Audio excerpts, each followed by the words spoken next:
చాలామంది చిన్న సంఘటన వాళ్ళ జీవితంలో జరిగితే అది తట్టుకోలేక ఆత్మహత్యలు చేసుకుని చనిపోయే వాళ్ళు ఉన్నారు.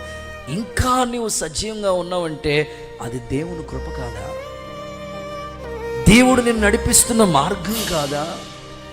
మరి దేవుణ్ణి విడిచిపెట్టాలని ఆ దుష్ట హృదయం నీలోకి ఎందుకు వస్తుంది?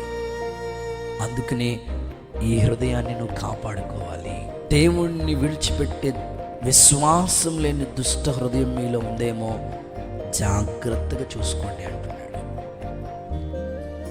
ఎట్టి పరిస్థితుల్లో ప్రభా దుష్ట హృదయం నాలో ఉండనివ్వద్దు. కొన్నిసార్లు మన మనస్సాక్షి మన మీద నేరారోపణ చేస్తూ ఉంటుంది.